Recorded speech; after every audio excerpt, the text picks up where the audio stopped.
Buenas tardes para todos. Les voy a dar la última charla de esta semana del paciente con el síndrome linfoproliferativo. Empecemos a hablar por primero las neoplasias hematopoyéticas. Este tipo de neoplasias ha tenido em, mucha cantidad, muchas clasificaciones a lo largo del tiempo que han ido variando y seguramente lo seguirán haciendo.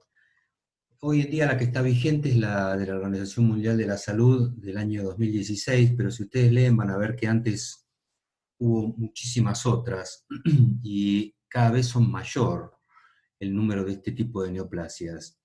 No es tan importante que ustedes aprendan la clasificación, sino entender que estas neoplasias son relativamente frecuentes, son de dominio del hematólogo o del hemato-oncólogo, de manera que para ustedes lo más importante va a ser eh, sospecharlas, diagnosticarlas, o al menos sospecharlas y derivar al paciente cuando corresponda al hematólogo o al hemato-oncólogo. Eh, eh, en realidad se clasifican en dos, algunos tres grupos. Yo voy a hablar hoy específicamente de las neoplasias linfoides. Seguramente la semana que viene la doctora Fernández va a hablar de las neoplasias mieloides. Nosotros ya hablamos de una neoplasia mieloide, yo ya les hablé de una neoplasia mieloide, eh, si recuerdan o escucharon en las otras clases. Las mieloides son las que se originan de las células progenitoras que van a finalmente transformarse en eritrocitos o granulocitos, monocitos o megagariocitos. Hablamos nosotros de la policitemia vera, ¿recuerdan? Bueno, la policitemia vera es una neoplasia mieloide. Las neoplasias linfoides son las que derivan o de los progenitores de las células B o las células T o de los linfocitos T o B maduros. De eso vamos a hablar hoy en particular.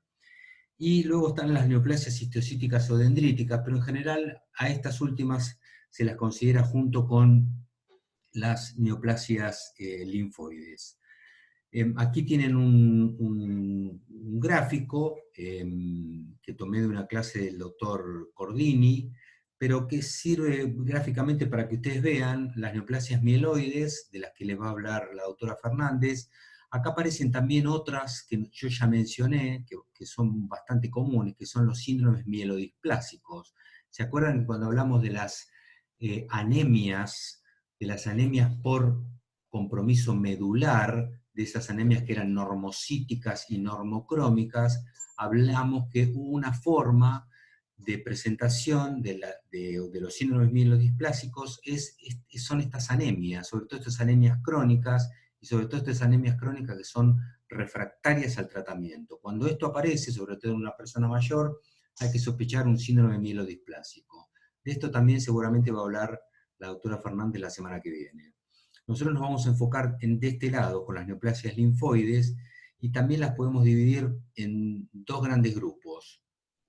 En las leucemias crónicas, específicamente en la leucemia linfática crónica, que es la que está marcada acá, si bien hay otras. ¿Por qué está marcada acá y con esta flecha más gruesa? Porque es una de las leucemias más comunes, de hecho la leucemia más común, y es importante que ustedes la conozcan. Después están las leucemias agudas, de las que también va a hablar la doctora Fernández, y sí, yo voy a hablar específicamente de los linfomas, con sus dos grandes tipos, el linfoma de Hodgkin y los linfomas no Hodgkin, que son cosas totalmente diferentes.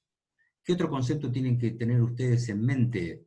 Que si bien a las neoplasias linfoides se las dividen en estos dos grandes tipos, los precursores linfoides y las que se originan en los linfocitos o los plasmocitos maduros, y en general o antes era más común que cuando el compromiso era exclusivamente de la sangre y de la médula ósea se hablaba de leucemias, y en cambio cuando lo que se veía era una masa, se hablaba de un linfoma.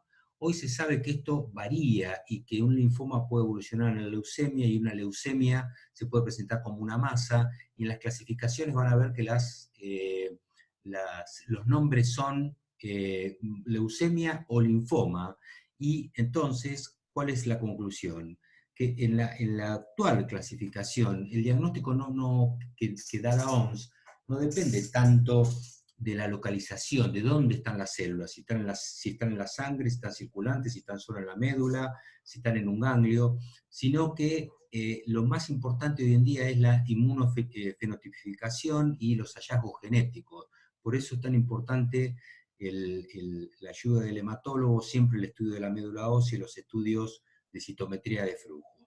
Entonces, no se pongan a estudiar de memoria la clasificación de las leucemias y los linfomas, más vale si recuerden las formas de presentación, y eso es lo que me parece más importante. El otro tema que tienen que conocer es que la evolución de estas neoplasias linfoides es muy heterogénea. Y también para que tengan ustedes una idea, tienen que saber que de alguna forma se habla de algunos tipos que son indolentes, que en general 30-40%, donde la supervivencia de la enfermedad no tratada se mide en años. Fíjense cuánto tiempo, ¿no? Por eso se llaman indolentes, que su evolución es crónica y el paciente vive muchos años. Otros que son agresivos, pero que sí se le pueden curar, de hecho se pueden curar con tratamiento, igual que los indolentes, pero si uno no lo trata, el paciente en poco tiempo puede morir. Después están los altamente agresivos, que por suerte son mucho menos frecuentes, también se pueden curar, pero si ustedes no lo tratan, se puede morir el paciente en semanas. Y por último, y se lo clasifica aparte, está el linfoma de Hodgkin, que se lo pone aquí aparte porque desde el punto de vista no solamente anatomopatológico, sino en cuanto a la presentación clínica y el pronóstico, es una entidad totalmente distinta, en general con un pronóstico muy bueno, ya se los voy a mencionar después. Entonces acuérdense de que los linfomas pueden ser, o las neoplasias linfoides, para hablar más generalmente, pueden ser enfermedades altamente agresivas o algunas indolentes que incluso ni siquiera necesitan tratamiento y solo se hace un seguimiento de los pacientes. ¿Cuáles son las principales etiologías? Miren, las leucemias, como ya les dije, yo voy a hablar específicamente de la leucemia linfática crónica, que ya les mencioné, es la más común de todas. El 30% de las leucemias están constituidas por la leucemia linfática crónica. Los linfomas son dos grandes grupos, y el mieloma, que es una neoplasia linfoide, y de la que va a hablar la doctora Fernández la semana que viene. Como les dije antes, ustedes tienen que reconocer las formas de presentación y no estudiarse de memoria las clasificaciones. Y si me escucharon en las clases de las que yo hablé antes, la clase que dio también el doctor Fata, la forma más común de presentación de las neoplasias linfoides son las adenomegalias. ¿Qué forma de adenomegalia? ¿Con puerta de entrada o sin puerta de entrada? No, son generalmente adenomegalias que pueden ser localizadas, sin puerta de entrada, o adenomegalias generalizadas, con o sin esplenomegalia. Esta es la forma más común de presentación de las neoplasias linfoides. La segunda forma son los síntomas, lo que llaman síntomas constitucionales, que ustedes ya lo deben conocer. ¿Cuáles son? Fundamentalmente la fiebre, la pérdida de peso, de más del 10% del peso corporal, y pueden tener los pacientes también prurito, y le dije pérdida de peso, más del 10%, fiebre. ¿Qué tipo de fiebre tienen estos pacientes? Es una fiebre ondulante, una fiebre que va y viene sin una causa infecciosa que lo caracterice, que la justifique. Se llama fiebre de Pell-Epstein, lo van a encontrar en los libros. El paciente tiene 3 o 4 días de fiebre, después la fiebre se le va, vuelve a aparecer la fiebre. Es muy común que cuando el paciente tiene estos episodios de fiebre tenga además sudoración nocturna. Todos estos síntomas, la pérdida de peso, la fiebre, la sudoración nocturna, inclusive el prurito, se consideran síntomas constitucionales o síntomas B, y se utilizan para la clasificación fundamentalmente de los linfomas de Hodgkin. Otro hallazgo, otra forma de presentación, a veces la única, y también lo mencioné cuando hablé del paciente con leucocitosis, es la leucocitosis o específicamente la linfocitosis, que puede ser el único hallazgo y la única forma de presentación de, por ejemplo, una leucemia linfática crónica. Y, por último, no tan frecuente, pero sí sobre todo en los linfomas no Hodgkin y en los linfomas más agresivos, a veces la presentación o el debut de estas enfermedades es por el compromiso de órganos extralinfáticos, sistema gastrointestinal, la piel, el hueso, de hecho el sistema nervioso central o la médula ósea produciendo un síndrome de aplasia o hipoplasia medular. Entonces recuerden, forma más común de presentación, adenomegalias, con o sin esplenomegalia y los síntomas constitucionales. Voy a empezar a hablar de la leucemia linfática crónica. Ya les mencioné que es la más común de las leucemias. Fíjense, se llama leucemia linfática crónica, pero se sabe también que es un linfoma linfocítico de células B pequeñas maduras. Fíjense esta doble nomenclatura que van a ver siempre en las leucemias y en los linfomas de acuerdo a las nuevas clasificaciones.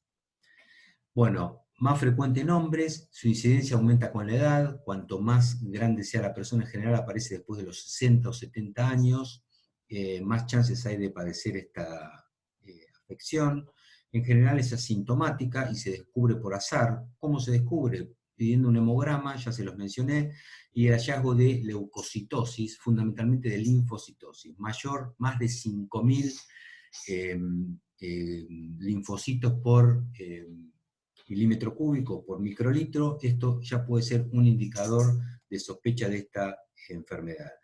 Los síntomas constitucionales, como les mencioné antes, fiebre, astenia, cansancio, infecciones recurrentes. Estos pacientes tienen un grado de compromiso de su inmunidad y suelen tener bronquitis a repetición, infecciones urinarias, neumonías a repetición. Esa puede ser otra forma de presentación que los tiene que ustedes obligar a sospechar. Si a estos pacientes que no tenían ningún síntoma, que apareció una linfocitosis, ustedes los revisan con esmero, es muy probable que hasta en un 80% de los casos encuentren que estos pacientes tienen adenomegalias y esplenomegalia, las dos formas que ya les dije antes que son comunes formas de presentación de las neoplasias linfoides. ¿Cómo se hace el diagnóstico?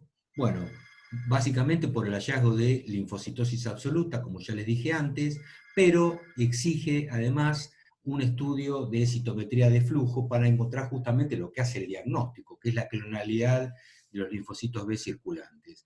En el frotis de sangre periférica aparece un hallazgo que es característico, lo que se llama la sombra de Grumprecht, que en realidad es un artificio, un artefacto de ruptura de los linfocitos cuando se hace el extendido, pero es un hallazgo típico y característico que los hematólogos saben reconocer muy bien en el frotis de sangre periférica de un paciente con esta afección. El pronóstico, ¿de qué depende el pronóstico? Bueno, básicamente depende del grado de compromiso. Si el paciente, en general se los dividen en tres grupos. Si el paciente lo único que tiene es compromiso de la sangre y la médula ósea, en general el pronóstico es bueno, la sobrevida es prolongada. Si además hay ganglios, y si además hay ganglios y el paciente tiene anemia y trombocitopenia, es decir, ya hay compromiso de la médula ósea, el pronóstico es menor. Como sea, en general, para hacer una leucemia, el pronóstico es bueno. Piensen que esta es gente con edad avanzada, y muchas veces muchos de estos pacientes, si están en los estadios iniciales, simplemente se los controla y mientras no aparezca anemia, trombocitopenia, ni siquiera se los trata. Así que recuerden esto de la leucemia linfática crónica, van a haber pacientes con esta afección y es importante saber reconocerla. Acá tienen un extendido de sangre periférica donde se ven, estas son las famosas sombras de Grumprecht, que están acá, que es ni más ni menos que uno de estos linfocitos, que se llaman como en galleta, y que se han roto y producen estas sombras. Muy bien. Dejamos de lado entonces las leucemias y nos pasamos a los linfomas. Los linfomas, ya les dije, hay dos grandes grupos, el linfoma de Hodgkin y el linfoma no Hodgkin, que tienen comportamientos totalmente diferentes. Son más frecuentes los linfomas no Hodgkin que el linfoma de Hodgkin. Aquí tienen los porcentajes. Vamos a empezar por el linfoma de Hodgkin. Al linfoma de Hodgkin se lo clasifica o se lo conoce por este nombre a través de la célula de Ristenberg, que es la que le pone el sello, aunque constituye solo el 1% de todas las células de este linfoma. Hay dos tipos, esto lo saben ustedes muy bien por patología: el linfoma clásico, el linfoma de Hodgkin clásico, que es la mayor parte, que a su vez hay de distintos tipos histológicos, no voy a entrar en esto, que ustedes seguramente lo conocen muy bien, y el otro tipo, que es el nodular con predominio linfocítico, que es un porcentaje muchísimo menor. Esto desde el punto de vista de la histopatología. ¿Cómo es la célula de Riestenberg, la que le pone el nombre? Bueno, esa célula binucleada con los nucleolos característicos, que dicen que son como un ojo de búho. El hallazgo de esta célula es la que le pone el sello a esta afección. Bueno, ¿qué se sabe del linfoma de Hodgkin? Su incidencia ha estado estable, o se mantiene estable a lo largo del tiempo. Hay una probable etiología infecciosa, en realidad se desconoce la etiología, como la mayoría de estas neoplasias, pero se sabe que hay una probable relación con algunos virus, por ejemplo con el virus de Epstein-Barr, con el virus del HIV.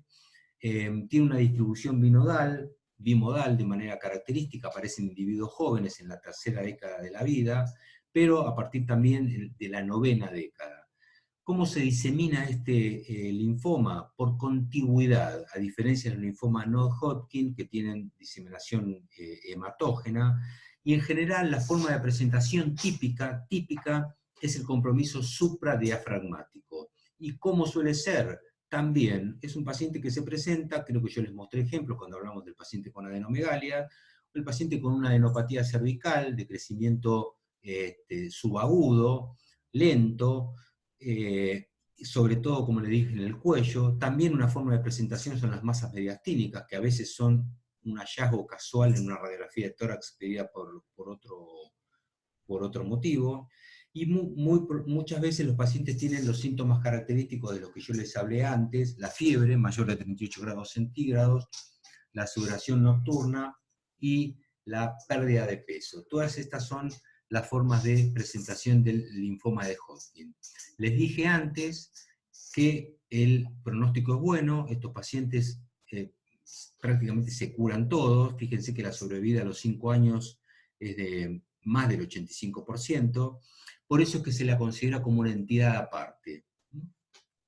Que, a diferencia de lo que pasa con los linfomas no Hodgkin, los linfomas no Hodgkin, lo que se ha visto es que han tenido una incidencia, una prevalencia creciente a lo largo de los años. Cada año, cuando se hacen estudios retrospectivos, se ve que cada año o cada década el porcentaje de pacientes o de diagnóstico del linfoma no Hodgkin crece.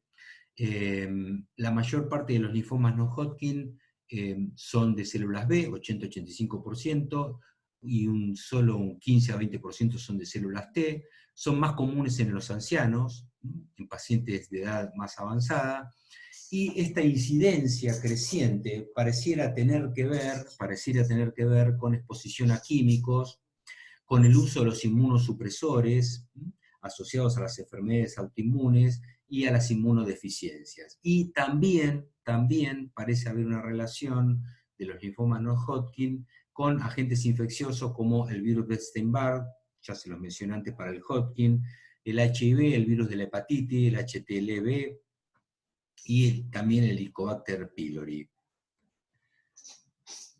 La presentación de los linfomas no Hodgkin es muy heterogénea. ¿Por qué? A diferencia de lo que dijimos del linfoma no Hodgkin, que en general era una masa de crecimiento lento, una adenopatía, o una masa mediastínica, o una adenopatía en el cuello, los linfomas no Hodgkin, acuérdense que habíamos dicho que había formas indolentes, formas agresivas y formas muy agresivas, a veces tienen masas adenopáticas de crecimiento muy rápido y muchos síntomas. Y muchas veces estos pacientes, antes del compromiso o antes de la aparición del compromiso nodal, tienen compromiso extranodal, muchas veces antes, y muchas veces las manifestaciones aparecen durante la evolución, y otras veces son forma del debut.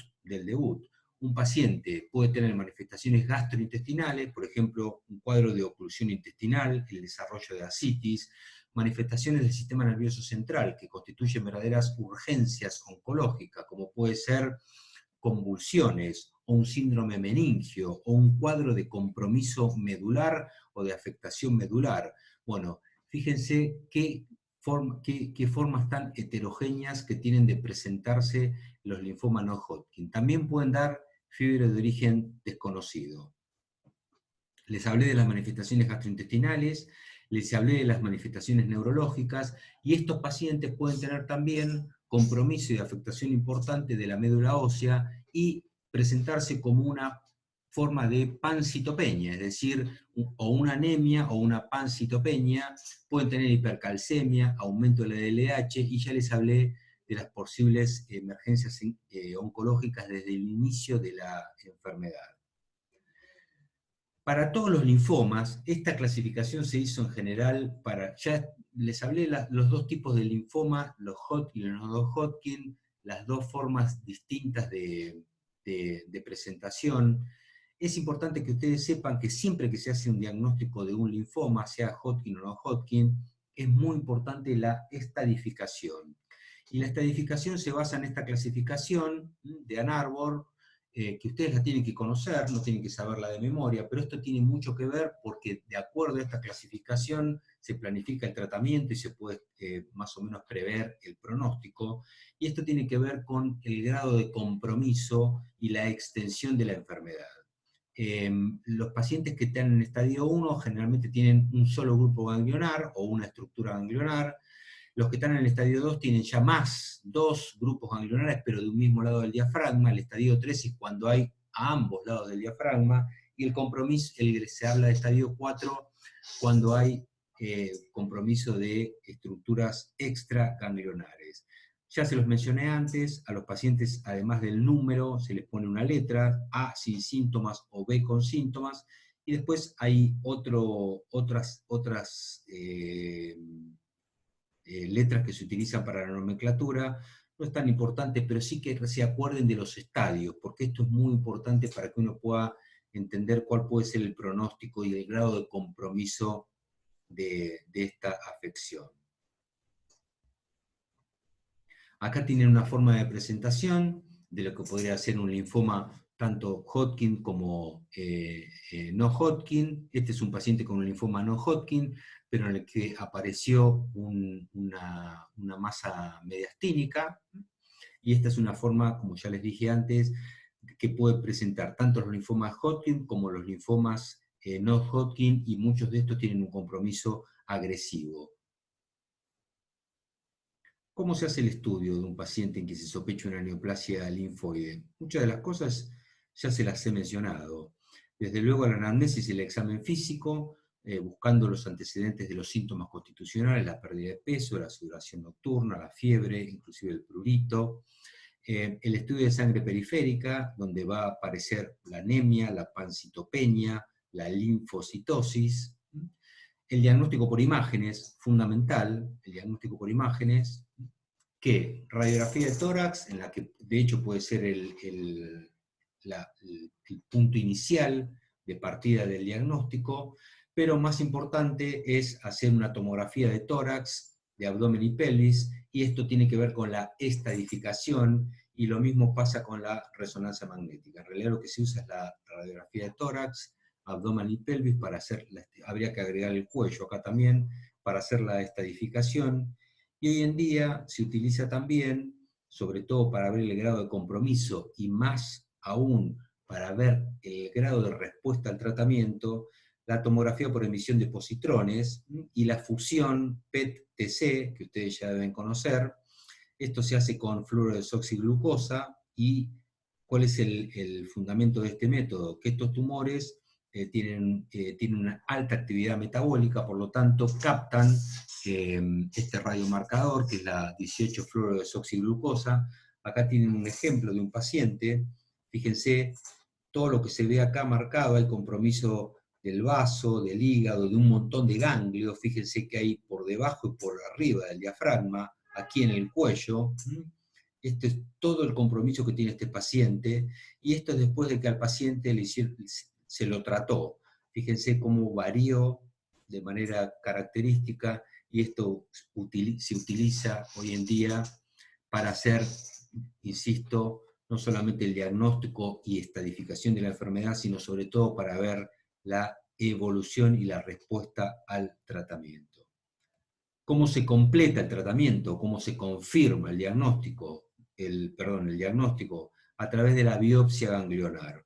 Esto yo ya se los mencioné antes, cuando yo les hablé de cuál es el enfoque del paciente con una adenomegalia sin puerta de entrada, en quien se sospecha una leucemia o un linfoma. Bueno, hay que hacer la biopsia ganglionar o directamente la extirpación ganglionar y con estudio histopatológico y, como les dije al principio de todo, teniendo en cuenta la nueva clasificación, no importa solamente la histología, sino que hay que hacer inmunomarcación, estudio genético y de biología molecular. Esta es la manera de certificar y confirmar bien cuál es el diagnóstico.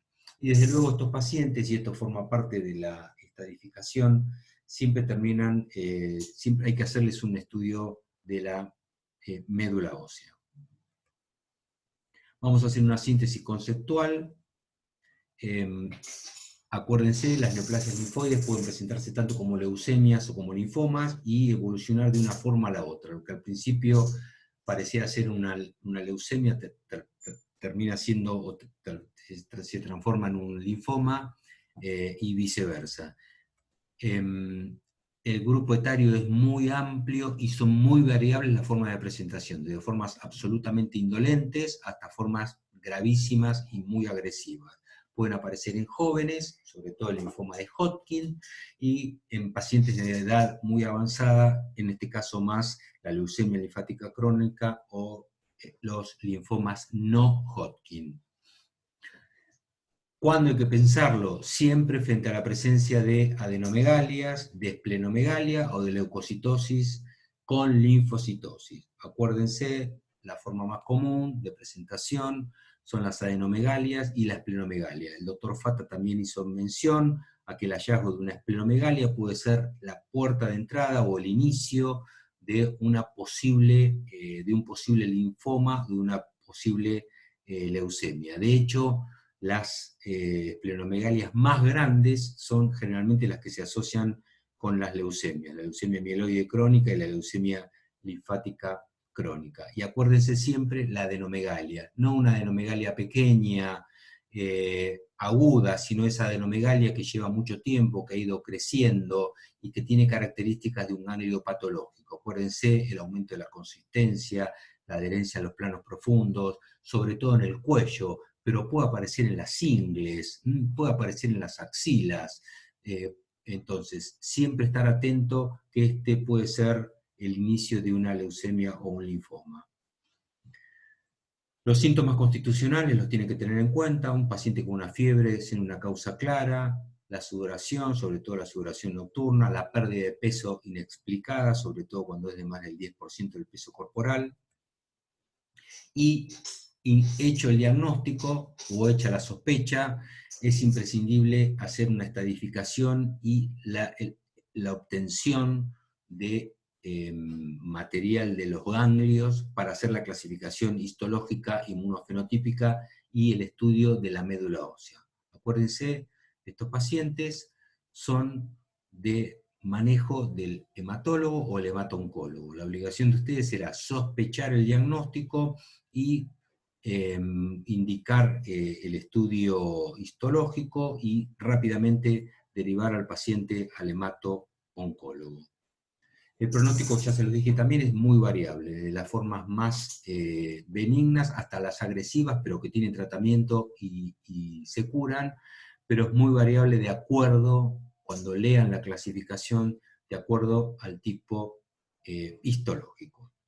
Bueno, con esto doy por terminado el tema. Falta una última charla que es el cierre de los casos clínicos, que espero que hayan leído con detenimiento, y les servirá para integrar todo lo que hablamos a lo largo de la semana. Bueno, les mando un saludo para todos y espero que estén bien.